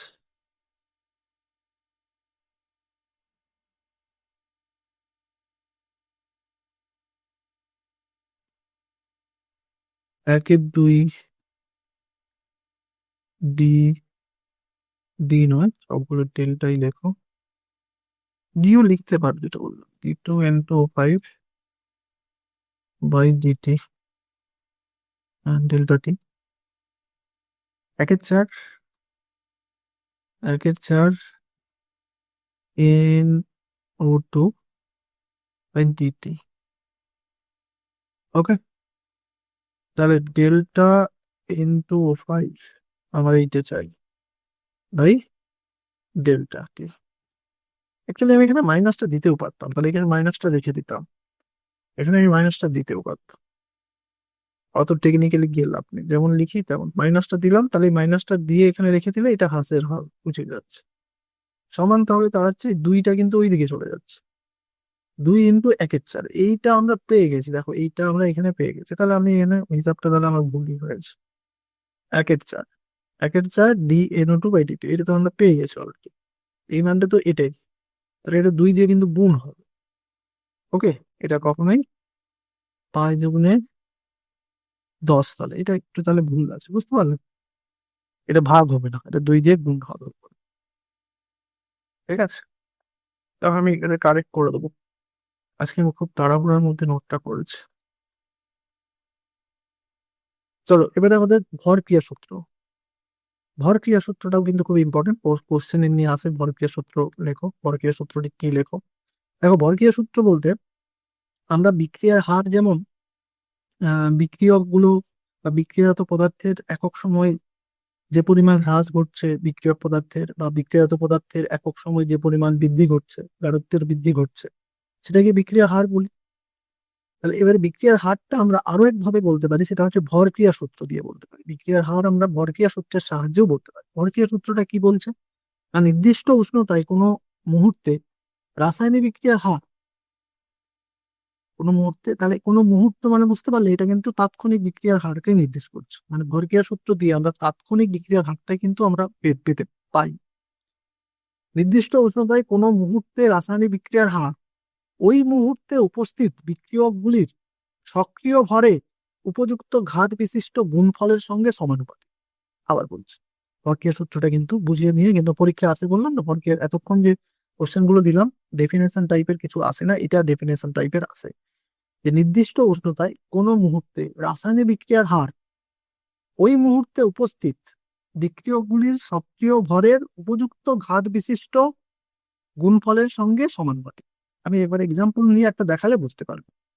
ধরো সাপোজ আমি এ এ বি বি তৈরি করে প্রোডাক্ট তৈরি করছি, এখানে এই ভরক্রিয়া সূত্রে প্রোডাক্ট নিয়ে কিছু ঝামেলা নেই, রিয়াক্টেন্ট নিয়েই ঝামেলা। বললো না বিক্রিয়কগুলির সক্রিয় ভরের নির্দিষ্ট ঘাত বিশিষ্ট সক্রিয় ভরের সমানুপাতিক, তার মানে বিক্রিয়কগুলো নিয়ে এখানে সক্রিয় ভরে ভরক্রিয়া সূত্রে আমাদের বলা হচ্ছে বিক্রিয়ার হারটা নির্ণয় করা হচ্ছে। তাহলে বলছে বিক্রিয়ার হার, তাহলে এখানে কিন্তু ইনস্ট্যান্ট হার, ওই একটা নির্দিষ্ট মুহূর্তে আমি আরই লিখছি বিক্রিয়ার হার সমান বিক্রিয়ার হার, বলা হচ্ছে বিক্রিয়ার হার সমানুপাতিক। এই বিক্রিয়ার হারটা বাড়বে কি কমবে সেটা ডিপেন্ড করছে এই যে এর গাঢ়ত্ব, এর যে গাঢ়ত্ব আছে, এর গাঢ়ত্ব মানে এর যে আচ্ছা সক্রিয় ভর কথাটা আমরা ওই, যদি কেউ আহ রাসায়নিক সাম্যাবস্থা পড়ে থাকো তাহলে কিন্তু এটা শুনবে। সক্রিয় ভর আমরা যখন অ্যাকোয়াস কোনো একটা দ্রবণ থাকে, জলীয় দ্রবণ থাকে, তার সক্রিয় ভরটাকে আমরা অ্যাকচুয়ালি মোলার গাঢ়ত্বটাকেই মানে গাঢ়ত্বটাকেই আমরা সক্রিয় ভর বলি। কোনো একটা পদার্থের কঠিন তরল গ্যাস তাদের যে গাঢ়ত্ব, সেই গাঢ়ত্বটাকেই আমরা সক্রিয় ভর বলি। মানে তার গাঢ়ত্ব কতটা আছে। তাহলে আমরা যদি কারো কোন একটা পদার্থ তার জলীয় দ্রবণ অবস্থায় থাকে, তখন তার গাঢ়ত্বটাকে মানে সক্রিয় ভরটাকে আমরা বলি কি মোলার গাঢ়ত্ব, মানে মোলার গাঢ়ত্বটাকে সক্রিয় ভর হিসেবে ধরা হয় যদি সলিউশন থাকে। যদি গ্যাস থাকে, ওকে, তাহলে গ্যাস থাকলে আমরা কি করি, সেটাকে তার আংশিক চাপ অর্থাৎ পার্সিয়াল প্রেসার দিয়ে করি কোনো একটা নির্দিষ্ট পদার্থের। এখানে যে পদার্থ ধরো এ, হ্যাঁ, পি এ, বা যদি পি বি, এরকম আমরা দিয়ে প্রকাশ করি। তাহলে সক্রিয় ভর বলতে আমরা এই বেশিরভাগ ক্ষেত্রে কিন্তু মোলার গাঢ়ত্বটাকেই বুঝি। আর যদি গ্যাসিয়াস বিক্রিয়ক হয় তাহলে তার ক্ষেত্রে আমরা তার সক্রিয় ভরটাকে আংশিক চাপ দিয়ে প্রকাশ করি। তো এটা আমাদের বিষয়, এটা আমাদের আহ এটা মনে রাখবে যে সক্রিয় ভর বলতে বেশিরভাগ সময় মোলার গাঢ়ত্বটাকে বোঝাচ্ছে। তাহলে সূত্রটাকে আমরা যদি আরেকটু সিম্পলিফাই করি তাহলে বোঝাচ্ছে যে বিক্রিয়ার হার বিক্রিয়কগুলোর নির্দিষ্ট ঘাত বিশিষ্ট বিক্রিয়কগুলোর গাঢ়ত্বের নির্দিষ্ট ঘাত বিশিষ্ট সংখ্যার সমানুপাতিক। মানে বিক্রিয়ার হার বিক্রিয়কগুলোর, তাহলে বিক্রিয়কগুলো এখানে এ আছে, তাহলে এ এর নির্দিষ্ট ঘাত, এই যে ঘাতে কি সংখ্যাটা থাকবে সেটা কিন্তু আমি ঘাত নিয়ে পরে আসছি। আমি এখানে ঘাতটা ধরো একটা অন্য একটা আলফা বসিয়ে দিচ্ছি। এই আলফাটা, এটা কিন্তু খুব ইম্পর্টেন্ট বিষয়। মানে এটা মানে এর ঘাতে কত আসবে সেটা আমরা এই বিক্রিয়া দেখে অ্যাকচুয়ালি বুঝতে পারবো না। এর ঘাতে এই আলফা আসবে কি এ, কখনো এর ঘাতে কিন্তু এটাই চলে আসে, এর সামনে যেহেতু এ আছে এই ঘাতে এ চলে আসে, তাহলে সবসময় এ যে আসবে তার কোনো মানে নেই। সেই জন্য কিন্তু আমি এ একবার লিখছি না প্রথম থেকে। কোথাও কোথাও বইয়ে তোমাদের প্রথমে এ লিখে পরে বলছে এটা এ সমান নাও হতে পারে, না হতে পরে আবার বলছে। তাই আমি প্রথম থেকেই বলে দিচ্ছি যে এই ঘাতে যে সংখ্যাটা আসবে সেটা এক্সপেরিমেন্টালি রেজাল্ট কতটা আসবে সেটা ডিপেন্ড করছে। তাহলে সেই জন্য বলছি যে পরীক্ষালব্ধ ঘাতে বিক্রিয়ক পদার্থগুলোর গাঢ়ত্বের একটা নির্দিষ্ট সংখ্যার ঘাতের সমানুপাতিক, এই যে রিয়াকশন রেটটা ঘাতের সমানুপাতিক। তাহলে এবারে আমরা যদি বি এর সাপেক্ষে ধরি, বিও আর একটা রিয়াকশন আছে, তাহলে তারও গাঢ়ত্ব তার সক্রিয় ভরকে মোলার গাঢ়ত্বকে আমরা এরকম থার্ড ব্র্যাকেটের মধ্যে রাখি। তাহলে এর বিটা বিটা ঘাতের বি এর মোলার গাঢ়ত্বের আর এর সঙ্গে সমানুপাতিক। ওকে, এবারে যেহেতু একই জিনিস, এই আর এর সঙ্গে এও সমানুপাতিক, আর এর সঙ্গে এও সমানুপাতিক, তাহলে এদের গুণফলও সমানুপাতিক। আর আর সমানুপাতিক এ আলফা আর বি বিটা। ওকে, তাহলে আর সমান কে, এই কে হচ্ছে সমানুপাতিক ধ্রুবক, বা সেটাকে আমরা পরে বলবো এটা হচ্ছে রিয়াকশন রেট কনস্ট্যান্ট, বিক্রিয়ার হার ধ্রুবক। এটা বিক্রিয়ার হার, আর এটা বিক্রিয়ার হার ধ্রুবক। এই বিক্রিয়া হার ধ্রুবক। একটু সাম্যাবস্থাটা একটু যদি সবকিছু ভুলে যাও, একটু চোখ বুলিয়ে নেবে ক্লাস ইলেভেনের সেকেন্ড সেমিস্টার, তাহলে সেখানে সমস্ত পেয়ে যাবে। তো বিক্রিয়ার হার সমান বিক্রিয়ার হার ধ্রুবক।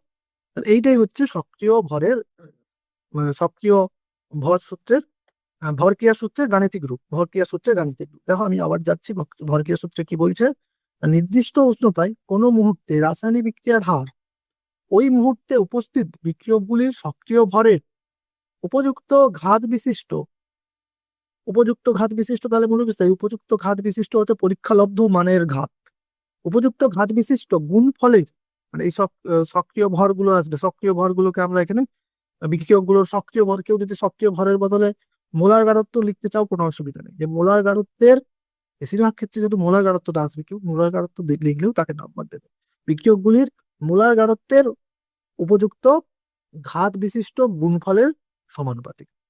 তাহলে দেখো এটাই আমি দেখিয়েছি যে ভর এ বি, এদের তাহলে বিক্রিয়ার হার কি A to the power alpha B to the power alpha. এখানে এ বি, এই যে থার্ড ব্র্যাকেটে এ থার্ড ব্র্যাকেটে বি, এটার মানেটা কি এ বি এর মোলার গাঢ়ত্ব। আর যদি এটা পার্সিয়াল প্রেসার হয় তাহলে আমি আর সেটা তোমাদের বারবার তো বললাম, যদি পার্সিয়াল প্রেসার হয় তখন বিক্রিয়ার হারটা লিখতাম কি, বিক্রিয়ার হারটা যদি এ বি ধরো গ্যাস, তখন আমরা লিখতাম বিক্রিয়ার হার সমান, তাহলে আমরা পি এ এর মাথায় আলফা, আর এটা p b, sorry p b এর মাথায় বিটা, এটা আসতো। এইভাবে আমরা লিখতে পারতাম। হ্যাঁ, এখানে তো অবশ্যই কে, এখানে আমি ওইটা দিতে ভুলে গেছি, এখানে কিন্তু একটা হার ধ্রুবক আছে। হ্যাঁ, এটা অ্যাকচুয়ালি সমানুপাতিক, এটা কিন্তু সমানুপাতিক। ওকে, পরে আমরা সমান করার জন্য একটা হার ধ্রুবক আনবো। এই এটা যদি এইটা ধরো আমি ধরছি, এটা বি, এবার বিটা। ওকে, এইটা আমাদের ভরকের সূত্র, আমি ভালো করে লিখে দেবো, কোনো চাপ নেই, পরে আমি নোটটা মডিফাই করে দিচ্ছি। বিক্রিয়ার হার সমীকরণের সংজ্ঞা লেখো। আচ্ছা, বিক্রিয়ার হার সমীকরণের সংজ্ঞা এখানে কি না, কোনো বিক্রিয়ায় বিক্রিয়া হারের সঙ্গে উপযুক্ত বিক্রিয়া অংশগ্রহণকারী বিক্রিয়কগুলোর গাঢ়ত্বের মধ্যে যে সম্পর্ক আমরা পাই, মানে বিক্রিয়ার হারের সঙ্গে, বিক্রিয়ার হারের বলতে আমরা এই ভরক্রিয়ার সূত্র দিয়ে যেটা পেলাম, বা বিক্রিয়ার হার বলতে ওইখানে যে বিক্রিয়ার হারগুলো পেলাম, মানে ডিএ বাই ডিটি করে কোনো রাসায়নিক বিক্রিয়া হারের সঙ্গে, বিক্রিয়া হারের সঙ্গে বলতে আমরা যেভাবে হারগুলো ওখানে বের করছি, মানে আগে যে আমরা ডিএ বাই ডিটি করে বের করলাম, সেই হারের সঙ্গে এখন যে আমরা ভরক্রিয়া সূত্রে যেভাবে পেলাম বিক্রিয়কগুলোর গাঢ়ত্বের মধ্যে যে সম্পর্ক আমরা পাচ্ছি, হুম, সেটার কি, সেটা দিয়ে যে সমীকরণটা রচিত হচ্ছে, সেই সমীকরণটাকে কি বলা হচ্ছে, এগুলো সংজ্ঞা টঙ্গে আসে না, জাস্ট আমি লেখার জন্য লিখেছি। দেখো ব্যাপারটা তাহলে কি হচ্ছে না, ধরো আমার একটা, আমি বিক্রিয়া নিয়ে নিচ্ছি, ধরো আমার ওটাই নিয়ে নিচ্ছি, ধরো আমি ওই এটা নিয়ে নিচ্ছি, ধরো এবার পদ্ধতি নিয়ে নিচ্ছি, N2+3H2 থেকে হচ্ছে 2NH3। তাহলে এর যদি তোমাকে পরীক্ষায় আসে, এর বিক্রিয়ার হার সমীকরণ লেখো, বিক্রিয়াটির বিক্রিয়া বিক্রিয়া হার সমীকরণ লেখো, বিক্রিয়ার হার সমীকরণ লেখো, হার সমীকরণ কি। ওকে, তাহলে এই প্রশ্নের উত্তর কিভাবে লিখবে, দেখো বিক্রিয়া হার সমীকরণ এটাই যে দু ধরনের বিক্রিয়া হারকে আমি কম, বিক্রিয়ার হার আমরা প্রথমে এভাবে লিখলাম না, যদি নাইট্রোজেনের যেহেতু বিক্রিয়ক, তাহলে dN2/dt সমান -1/3 dH2। প্রথমের দেখো একটু, এই প্রথমের দিকটা একটু বোরিং আছে এই চ্যাপ্টারের, পরে আমরা যখন শূন্যক্রম প্রথম ক্রম করবো বা নিউমেরিক্যাল গুলো করবো, তখন এটা ভালো লাগবে, মানে অঙ্কগুলো যদি করতে পারি আমি নিউমেরিক্যালি বেশি আছে। শেষের দিকে কিছু থিওরিটিক্যাল বিষয় আছে অবশ্য, যেটা ওই বিক্রিয়ার ক্রিয়া কৌশলের কথা বললাম। ঠিক, ওকে। এবারে এইখানের সঙ্গে এর সঙ্গে, এখানে জায়গা নেই, এর সঙ্গে আমরা এখানে সক্রিয় ভরক্রিয়া সূত্র অনুযায়ী হারটা কিভাবে পেলাম, যে কে বিক্রিয়া হার ধ্রুবক সমান M2 আর H2। আচ্ছা, এখানে দেখো, এখানে আমি একটা, যেহেতু এটা এক্স্যাক্টলি একটা বিক্রিয়া, এটা এক্স্যাক্টলি একটা বিক্রিয়া, তাহলে এখানে তো আলফা বিটা তো কমন হবে, এর মাথায় আলফা বিটা, এটা তাহলে এক্স্যাক্টলি যখন বিক্রিয়া, তোমাকে তাহলে এটার এক্সপেরিমেন্টালি দেখা গেছে এই সামনে যে সংখ্যাগুলো দেখবে, একটু আমরা পরে করবো এলিমেন্টারি বিক্রিয়া, যারা এলিমেন্টারি বিক্রিয়া মানে এক ধাপে যে সমস্ত বিক্রিয়া ঘটে, যে সমস্ত বিক্রিয়া এক ধাপে ঘটে, তাদের ক্ষেত্রে এই সামনে যে সংখ্যাটা সেটাই এদের ঘাতে আসে, বা সেটাও কথাটা ঠিক নয়, মানে এক্সপেরিমেন্টালি এটা, মানে এর ক্ষেত্রে এটাও যেমন, মানে বেশিরভাগ তোমাকে যদি কিছু না বলা থাকে, তাহলে দেখবে এই সামনে যে কথাটা বললে, প্রশ্নে যদি কিছু তোমাকে তোমাকে এটা তো বলে দেয়নি যে এটা প্রথম ক্রম তৃতীয় ক্রম, আমরা এক্ষুনি বিক্রিয়া ক্রমে আসবো, বিক্রিয়া ক্রম কি তখন বুঝতে পারবো।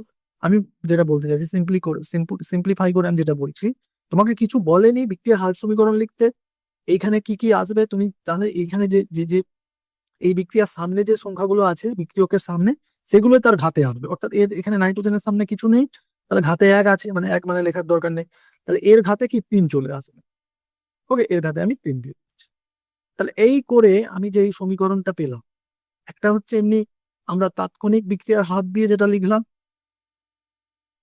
সেকেন্ডলি আমরা যেটা ভরক্রিয়া সূত্র দিয়ে আমরা যেটা জানলাম, যে ভরক্রিয়া সূত্রে কি জানলাম না, একটা বিক্রিয়ার হার বিক্রিয়কগুলোর গাঢ়ত্বের নির্দিষ্ট ঘাত বিশিষ্ট গাঢ়ত্বের গুণফলের নির্দিষ্ট ঘাত বিশিষ্ট গাঢ়ত্বের নির্দিষ্ট ঘাত বিশিষ্ট গাঢ়ত্বের গুণফলের, এই যে গুণফলের সমানুপাতিক, এবার সমানটা তোলার জন্য আমরা আদ্রব কাজ, এইটা হলো আমাদের বিক্রিয়ার হার সমীকরণ। ওকে, এবারে দেখো আমি আর বাকি নোটটা এখনো এই ক্লাসে আরো কিছু ব্যাপারটা করে দিয়ে আমি কমপ্লিট করবো এই নোটটাকে, সেটা কি, এরপরে আমরা এই যে আমরা এক্ষুনি যেটা করলাম, যে একটা বিক্রিয়ার ক্ষেত্রে এই যে ধরো A+A, A, B, B মিলে প্রোডাক্ট তৈরি করেছে, আমি প্রোডাক্টের কিছু লিখছি না, প্রোডাক্ট তৈরি করছে। ওকে, তাহলে এটা বুঝতে পারছো, ছোট বি এটা এ, ছোট এ এটা এ বি হচ্ছে একটা সংখ্যা, এই ছোট এ ছোট বি একটা সংখ্যা সামনে ব্যালেন্স করার জন্য যে সংখ্যাটা আমি, তাহলে তাহলে এই বিক্রিয়ার ক্ষেত্রে আমরা যদি ভরক্রিয়া সূত্র অনুযায়ী বিক্রিয়ার হার আমরা লিখতে পারি যে বিক্রিয়ার হার ধ্রুবক, বিক্রিয়ার হার ধ্রুবক সমান এর গাঢ়ত্বের মাথায় কি আলফা আর বি এর গাঢ়ত্বের মাথায় বিটা। এই এ আলফা বিটাটা এটাকে এক্সপেরিমেন্টালি, আলফা বিটাটা একটা পরীক্ষালব্ধ মান, এটা কিন্তু আলফা বিটা কত হবে সেটা পরীক্ষালব্ধ ভাবে মানে পরীক্ষা করে বা এক্সপেরিমেন্ট করে তার বিক্রিয়ার হার বের করে এর ঘাতে কত সংখ্যা দিলে এই এর হারের সঙ্গে সমান হবে সেটা আমরা এক্সপেরিমেন্ট করে আমরা ম্যাথমেটিক্যালি সেটা আমরা বের করছি, আর সেটা আমরা বের করতে হয়। তাহলে আমরা সেটা এখন ধরে নিচ্ছি আলফা বিটা পরীক্ষালব্ধ ধ্রুবক, পরীক্ষালব্ধ একটা সূচক, এটা পরীক্ষালব্ধ সূচক। ওকে, আলফা বিটা তো সূচকে আছে। এবারে এই যে ঘাতগুলো বা সূচক বা আমরা কি বলি ঘাত, এই যে ঘাতগুলোকে আমরা যদি যোগ করি, আলফা আর বিটার যোগ করে যেটা পাচ্ছি সেই যোগ করার যে সংখ্যাটাকেই বলা হচ্ছে বিক্রিয়ার বিক্রিয়ার ক্রম, বিক্রিয়ার ক্রম। ওকে, বিক্রিয়ার ক্রম। তাহলে বিক্রিয়ার ক্রম কাকে বলে এটাও কিন্তু পরীক্ষায় সংজ্ঞা আসতে পারে। বিক্রিয়ার ক্রম আমি এখন ডেফিনেশনটা দিইনি, আমি এমনি জাস্ট তোমাদের বুঝিয়ে দিচ্ছি, নোটেই তোমরা পেয়ে যাবে। বিক্রিয়ার ক্রম বলতে বোঝানো হচ্ছে যে তাহলে ভরক্রিয়া সূত্র অনুযায়ী পরীক্ষালব্ধ কোনো বিক্রিয়ার বিক্রিয়ার হার সমীকরণ, বিক্রিয়ার হার সমীকরণ বিক্রিয়কগুলোর যে ঘাতে যে সংখ্যাগুলো আছে সেই সংখ্যাগুলোর যোগফলকে কি বিক্রিয়ার ক্রম বলে। ওকে, তাহলে এই যে আলফা বিটার মানটা, আলফা মানে এই যে ঘাতগুলো যতগুলোই একটা থাকলে একটাই, ধরো কোনো একটা কোনো বিক্রিয়ক একটাই, তাহলে তার সামনে মাথায় যা ঘাতটা আসবে, যদি অনেকগুলো বিক্রিয়ক থাকে সব ঘাতগুলো যোগ করে যেটা পাচ্ছে সেটা বিক্রিয়ার ক্রম। এই বিক্রিয়ার ক্রম কত হতে পারে? এই বিক্রিয়ার ক্রম শূন্য থেকে শুরু করে ভগ্নাংশ, শূন্য থেকে শুরু করে একটা ফ্র্যাকশন বা এবার একটা পূর্ণ সংখ্যা যা কিছু হতে পারে। ওকে, এই বিক্রিয়ার ক্রম মাইনাস শুধু হবে না, মানে 0 থেকে শুরু করে যে কোনো সংখ্যার হতে পারে, একটা ভগ্নাংশ সংখ্যারও হতে পারে, একটা পূর্ণ সংখ্যারও হতে পারে। তাহলে এই আমরা মূলত এখানে আমাদের সিলেবাসে, আমাদের পুরো সিলেবাসে উল্লেখ করে দেওয়া আছে, আমাদের খালি বিক্রিয়ার ক্রমকে আমরা ছোট হাতের এন দিয়ে প্রকাশ করি। তাহলে এন যদি 0 হয় তাহলে আমরা সেটাকে কি বলি? শূন্য ক্রমের বিক্রিয়া, শূন্য ক্রমের বিক্রিয়া। পরের দিন আমাদের এইসব আলোচনা করার বিষয় শূন্য ক্রমের বিক্রিয়া, অর্থাৎ যে বিক্রিয়ার ক্রম হচ্ছে শূন্য, শূন্য ক্রমের বিক্রিয়া। এবং আমাদের আর যেটা আছে এন সমান 1, এন সমান 1 মানে আমরা পড়বো প্রথম ক্রমের বিক্রিয়া। তাহলে বিক্রিয়ার ক্রম কি? প্রথম মানে এক, প্রথম ক্রমের ফার্স্ট অর্ডার রিয়াকশন, প্রথম ক্রমের বিক্রিয়া। তাহলে এই দুটো বিক্রিয়া নিয়ে আমরা মূলত আলোচনা করব, এই দুটো টাইপের বিক্রিয়া নিয়ে আলোচনা করব। এবারে তাহলে বিক্রিয়ার ক্রম থেকে আমরা এখানে আরো একটা কোশ্চেন কিন্তু শর্ট কোশ্চেনের জন্য পাই। সেটা কি না, ধরো আমাদের বলা হলো যে, তাহলে আমি লিখে নিচ্ছি, তাহলে বিক্রিয়ার হার সমান এইটা আমি লিখে নিচ্ছি, এটাকে আমরা আলফা বিটা। ওকে, আলফা বিটা। এবারে আমি এটাকে আরো একটু সিম্পলিফাই করে লিখছি, যেটা বুঝতে তাহলে সুবিধা হবে। আমি এটা কমন ভাবে ধরো রিপ্রেজেন্ট করছি, এটা ধরো আমার রিয়াক্ট্যান্ট, রিয়াক্ট্যান্টটা ধরো এ, একটাই ধরো আছে, তো এটা এই আলফা বিটা মিলিয়ে কত এন আসবে। মানে আমি এটাকে আর দিয়েও লিখতে পারি, আর এখানে যে কিছু যে কোনো রিয়াক্ট্যান্ট বিক্রিয়ক, আমি ছাড়াও আমি এখানে বিক্রিয়ক লিখে দিচ্ছি।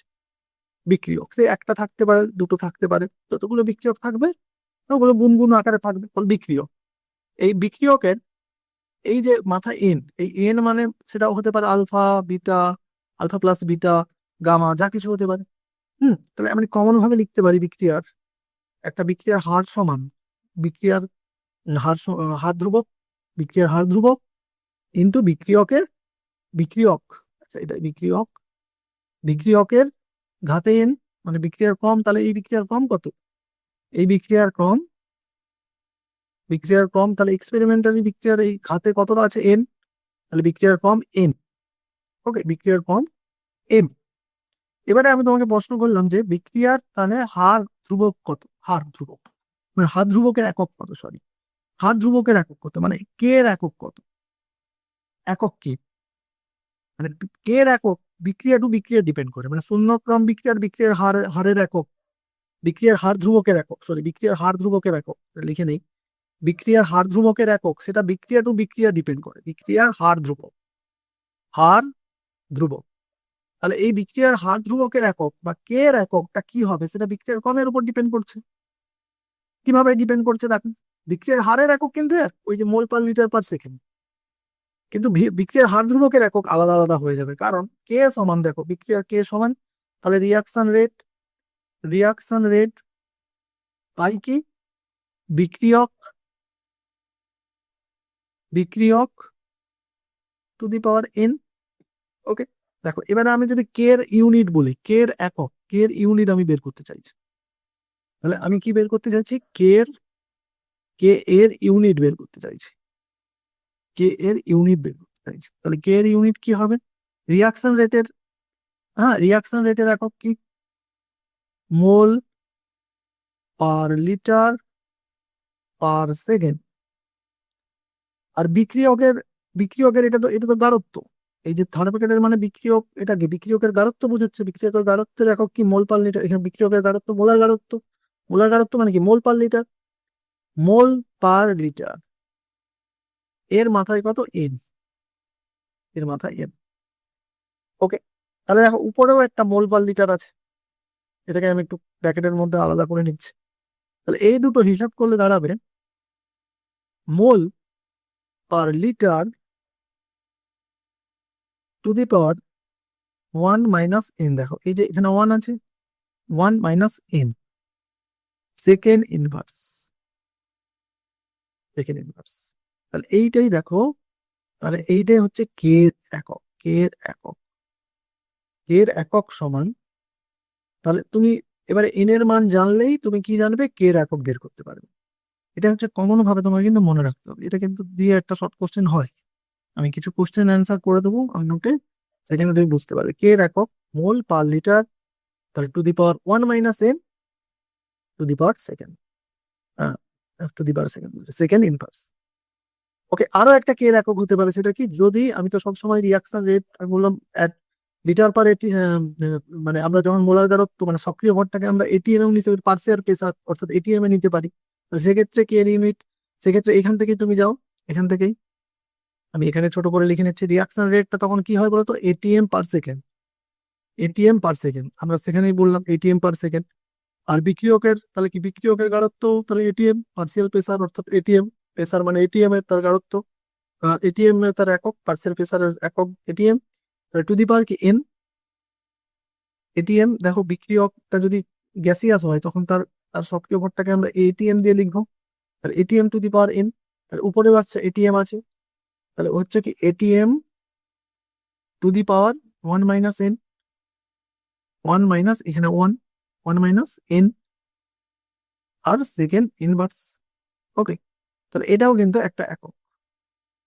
এবারে দেখো, তাহলে আমি ক্লিয়ার করে লিখে নিচ্ছি, তাহলে কে এর একক দুটো পাওয়া গেল, কে এর একক ওইটাই মেইন, এটাই আছে, এটা মনে রাখবে, mole litre inverse to the power 1 - n আর সেকেন্ড ইনভার্স। ওকে, আর আমরা যেটা পেলাম atm to the power 1 - n second inverse. Okay, এ দুটো। এবারে তোমাকে যদি বলি শূন্য ক্রমের বিক্রিয়া মানে এন সেখানে 0, শূন্য ক্রমের বিক্রিয়া অর্থাৎ এন সমান 0, তাহলে তার ক্ষেত্রে কে এর একক, শূন্য ক্রম বিক্রিয়ার হার ধ্রুবকের একক কি, এর একক দাঁড়াবে, এন এর মান এখানে 0 হয়ে গেল, এই এন এর মান কি 0, তার মানে সে কি ওটাই মোল পার লিটার, তাহলে এই 1 থাকলো, তার মানে কিছুই নয়, 1 মানে আমি লিখে দিতে পারি জাস্ট এটাই মোল পার লিটার পার সেকেন্ড। ওকে, এই ক্ষেত্রে কি বিক্রিয়ার হারের একক, এটা, আর বিক্রিয়ার হার ধ্রুবকের একক সেম হয়ে গেল। আর যদি আমরা এটিএম দিয়েও লিখবো বলি, তাহলে এটিএম সেকেন্ড ইনভার্স, যেটা ওই বিক্রিয়ার হার ধ্রুবকের একক, বিক্রিয়ার হারের একক যেটা, সেটাই বিক্রিয়ার হার ধ্রুবকের একক। এন যদি 1 হয় অর্থাৎ প্রথম ক্রম বিক্রিয়ার ক্ষেত্রে কে এর একক কি হবে, এর একক দাঁড়াবে মোল পার লিটার। এইখানে দেখো এন এর মান কত, 1, তাহলে 1 - 1 সেকেন্ড ইনভার্স, তাহলে 1 - 1 মানে 0 হয়ে গেল, তাহলে টু দি পাওয়ার 0 মানে কি, কারো টু দি পাওয়ার 0 মানে কি, যে কোনো জিনিসের টু দি পাওয়ার 0 মানে সেটা 1 হয়ে যায়, তাহলে এখানে পড়ে থাকবে শুধু সেকেন্ড ইনভার্স। ওকে, আর আমরা যদি এরও ক্ষেত্রে দেখো এটিএম দিয়েও করলে তাহলে 1 - 1 এর 1 বলে atm to the power 0, atm to the power 0 মানে কি 1, তাহলে শুধু বলে দেবো সেকেন্ড ইনভার্স। তাহলে কে এর একক সেকেন্ড ইনভার্স। প্রথম ক্রম বিক্রিয়ার ক্ষেত্রে বিক্রিয়ার হার ধ্রুবকের একক সেকেন্ড ইনভার্স। এর মান 2 যদি হয় 2 দিয়ে আমরা 2 দিয়ে জাস্ট করে দিচ্ছে, 2 এও আসবে না। আর না এই কোশ্চেনের ক্ষেত্রে বিক্রিয়ার হার যে কোনো আসতে পারে, ভগ্নাংশে আসতে পারে, দশমিক দিয়ে বলতে পারে, পূর্ণ সংখ্যায় বলতে পারে, 0 দিয়ে বলতে পারে। এক্ষেত্রে কোনো মানে যে কিছু ক্রম দিতে, এটা বিক্রিয়ার ক্রম মানে তোমাকে কনসেপ্টের জন্য যে কিছু জিজ্ঞাসা করতে পারে। তবে দ্বিতীয় ক্রম বিক্রিয়ার ক্ষেত্রে বা n সমান 2 যখন, এর একক কি হবে? তাহলে দেখো n এর মান 2 বসিয়ে দাও।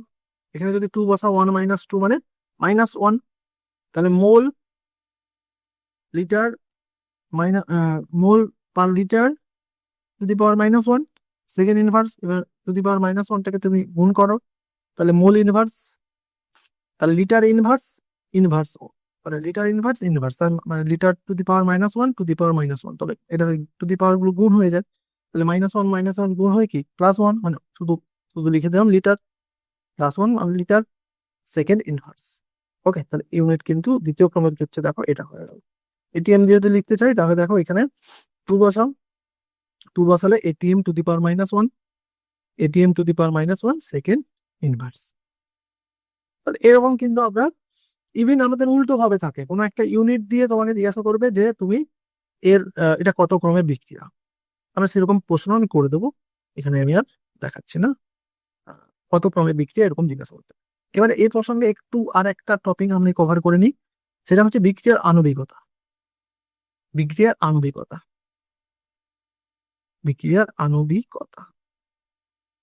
ওকে, বিক্রিয়ার আণবিকতা, আণবিকতা, মলিকুলারিটি, মলিকুলারিটি। ওকে, আর ওখানে বিক্রিয়ার ক্রম বলতে রিয়াকশন রিয়াকশন অর্ডার, বিক্রিয়ার ক্রম রিয়াকশন অর্ডার। আণবিকতা আর বিক্রিয়ার ক্রম, বিক্রিয়ার আণবিকতা আর বিক্রিয়ার ক্রমের কিন্তু একটা পার্থক্য করে মনে রাখবে। আচ্ছা, বিক্রিয়ার আণবিকতা বলতে এখানে বোঝাচ্ছে একটা নির্দিষ্ট বিক্রিয়ার জন্য, একটা নির্দিষ্ট বিক্রিয়া ঘটার জন্য কত অণু বিক্রিয়ক অণুর দরকার, কত বিক্রিয়ক অণু দরকার। হ্যাঁ, ধরো আমরা ওই যে হেবার পদ্ধতি যদি করে নিই, তাহলে নাইট্রোজেন আর 3 অণু হাইড্রোজেন মিলে অ্যামোনিয়া তৈরি হচ্ছে। তাহলে এখানে এই বিক্রিয়াটা ঘটার জন্য কত অণু বিক্রিয়ক প্রয়োজন, মানে টোটাল কত অণু, একটা নয়, এই টোটাল কত অণু প্রয়োজন হচ্ছে। নাইট্রোজেনের 1 অণু, তাহলে হাইড্রোজেনের 4 অণু, সরি 3 অণু, তাহলে টোটাল কত হচ্ছে 4 অণু। তাহলে এই যে 4 কথাটাকে বলছে বিক্রিয়ার আণবিকতা, তাহলে এই বিক্রিয়ার আণবিকতা কত 4, এই বিক্রিয়ার ক্ষেত্রে আণবিকতা কত 4।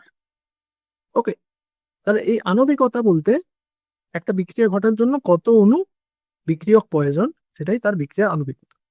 অনেক সময় বিক্রিয়ার আণবিকতা আর বিক্রিয়ার ক্রম দুটোই একই হয়ে যায়, এর ক্ষেত্রে মানে এক্ষেত্রে বিক্রিয়ার ক্রমও কিন্তু 4। আমি দুটো একটা পার্থক্য আরো 2-4টা উদাহরণ দিয়ে তোমাকে দেখাচ্ছি। ধরো আমরা অনেক বিক্রিয়া পাই, ধরো এই একটা বিক্রিয়া দেখালাম যেখানে কিন্তু আণবিকতা আর বিক্রিয়ার ক্রমটা একই। মানে কেন একই আমি যদি আবার একবার লিখে দিচ্ছি, ধরো নাইট্রোজেন আর হাইড্রোজেন মিলে কি তৈরি করছে, অ্যামোনিয়া তৈরি করছে। আর এর ক্ষেত্রে আমরা যদি রিয়াকশন রেট লিখবো বলি, তাহলে কে এন টু মাথায় তাহলে 1, মানে কিছু দিতে হবে না, হাইড্রোজেনের মাথায় 3। তাহলে দেখো এই বিক্রিয়ার ক্ষেত্রে ক্রম কত, বিক্রিয়ার ক্রম দাঁড়াচ্ছে কত 1, এর মাথায় কত 1, এই ঘাতগুলো যোগ করতে হয়, সেটাই তো বিক্রিয়ার ক্রম, তাহলে 4। আর বিক্রিয়ার আণবিকতা, বিক্রিয়ার আণবিকতা সেটা কিন্তু 4। তাহলে এক্ষেত্রে বিক্রিয়ার আণবিকতা আর বিক্রিয়ার ক্রম কিন্তু একই। আবার সব বিক্রিয়ার ক্ষেত্রে এটা কিন্তু হয় না। যেমন ধরো আমি কিছু বিক্রিয়া আছে, ধরো আমরা ক্লাস 10-এ একটা ক্লাস 3rd সেমিস্টারে আমরা পড়ে গেলাম না, সুক্রোজ, সুক্রোজের ইনভার্সন মানে আদ্র বিশ্লেষণ, C12H22O11 এর সঙ্গে জল, 1 অণু জল মিলালে কি তৈরি হয়েছিল, C6H5 C6H12O6, C6 মানে গ্লুকোজ আর ফ্রুক্টোজ, C6 আবার একটা, এটা হচ্ছে গ্লুকোজ, এটা ফ্রুক্টোজ, দুটোরই সংকেত একই, গ্লুকোজ আর ফ্রুক্টোজ তৈরি হচ্ছে দেখো। তাহলে এই বিক্রিয়া বিক্রিয়ার আণবিকতা প্রথমে বলো, বিক্রিয়ার আণবিকতা বুঝতে পারছো, বিক্রিয়ার আণবিকতা 2। বিক্রিয়ার আণবিকতা কিন্তু 2, কারণ এক্ষেত্রে বিক্রিয়ক দুটো, এক অণু সুক্রোজ আর এক অণু জল, কিন্তু বিক্রিয়ার ক্রম কিন্তু এক। বিক্রিয়ার ক্রম কিন্তু এক। কেন না? এই বিক্রিয়ার ক্ষেত্রে রিয়াকশন রেট আমরা যদি লিখি, সেখানে শুধু এই C12 অর্থাৎ সুক্রোজ C12H22O11 এরই গাঢ়ত্বের উপর ডিপেন্ড করে। এর আবার ঘাতে কিছু নয়, মানে এরই সঙ্গে এই রিয়াকশন, মানে এর গাঢ়ত্বের উপর ডিপেন্ডই করে না। জল তুমি কতটা নিয়েছো কি না নিয়েছো তার উপরে বিক্রিয়ার রিয়াকশন রেটটা ডিপেন্ড করে না। এরই এক ঘাতের সমানুপাতিক। তার মানে এর ক্ষেত্রে কি, এইটা যদি এই বিক্রিয়ার ক্ষেত্রে রিয়াকশন রেটের ভরক্রিয়া সূত্র অনুযায়ী তার ইকুয়েশনটা হয়, তাহলে এক্ষেত্রে আমার বিক্রিয়ার ক্রম এখানে তাহলে একই পাচ্ছি। তাহলে এক্ষেত্রে কিন্তু বিক্রিয়ার আণবিকতার ক্রমটা কিন্তু আলাদা হয়ে গেল, আর এক্ষেত্রে কিন্তু সমান হয়ে গেল। বিক্রিয়ার ক্রমটা একটা পরীক্ষালব্ধ, এই যে ভরক্রিয়া সূত্র অনুযায়ী পরীক্ষালব্ধ যে ঘাতগুলো আসছে সেই ঘাতগুলোর যোগফল। তাই পরীক্ষালব্ধ ভাবে কিভাবে আসছে সেটা ডিপেন্ড করছে। আর এখানে কি বিক্রিয়ার আণবিকতায় কি একটা বিক্রিয়া ঘটার জন্য একবারে ব্যালেন্স কত ভাবে, হ্যাঁ, একটা বিক্রিয়া ঘটার জন্য একটা কত অণু প্রয়োজন হচ্ছে, কত অণু বা কত মোল প্রয়োজন হচ্ছে, সেই মোল সংখ্যা বা অণু সংখ্যা এখানে আণবিকতা অণু দিয়েই বলবে। কত অণু বিক্রিয়ক প্রয়োজন হচ্ছে সেটাই কি, সেই সংখ্যাটাই কি তার আণবিকতা। আর এই দুটো আমি পার্থক্যটাও তোমাদের নোটে যোগ করে দেবো। তাহলে বিক্রিয়া আণবিকতা আর বিক্রিয়া ক্রম, তাহলে এই হলো আমাদের, দেখো প্রাইমারিলি এটা একটু বোরিং একটা বিষয়, টপিকটা শেষ হয়ে গেল। এটা মোটামুটি বুঝে নেবে, কিছু যদি ডাউট থাকে একটু হোয়াটসঅ্যাপে আমাকে বলবে, ডাউট থাকতে পারে। তবে এটা ওপর দিয়ে একটু নোট ফলো করে দেখে নাও, অতটা ডিপে হওয়ার দরকার নেই। এখান থেকে কিছুই ভরক্রিয়া সূত্র আর এই মানে এই দুটো বিষয় আছে, ভরক্রিয়া সূত্রটার ডেফিনেশন আছে, প্লাস কি আছে এই বিক্রিয়ার আণবিকতা আর বিক্রিয়ার ক্রমের একটা তুলনা দিয়ে একটা মনে রাখবে। আর যেটা বললাম বিক্রিয়ার হার ধ্রুবকের ইউনিট, এইটা দিয়ে 1 নম্বরের প্রশ্ন প্রায় আছে, বিক্রিয়ার হার ধ্রুবকের ইউনিট। আমি এরকম অনেকগুলো এইচএস এর প্রশ্ন জয়েন করে দেবো যেগুলো প্রিভিয়াস ইয়ারে ছিল। এখন যেহেতু রাইমার্টিন বেরিয়ে গেছে, দেখবে আমি এই নোটটা এমন এই চ্যাপ্টারের দেবো, আমার তার সাথে দেখবে এই চ্যাপ্টারের নোটটা এমন করে দেবো যে দেখবে একেবারে প্রত্যেকটা টপিক অনুযায়ী রাইমার্টিনের যা প্রশ্ন আছে সেটা আমি সলিউশন, ওই টপিকের আন্ডারে যা যা প্রশ্ন আছে সেটা কিন্তু আমি একসাথে দিয়ে দেবো। ওকে, তাহলে এইটাই হচ্ছে বিষয়। এটা তাহলে তোমরা, আমি নোটটা মডিফাই করে কালকে দিয়ে দিচ্ছি।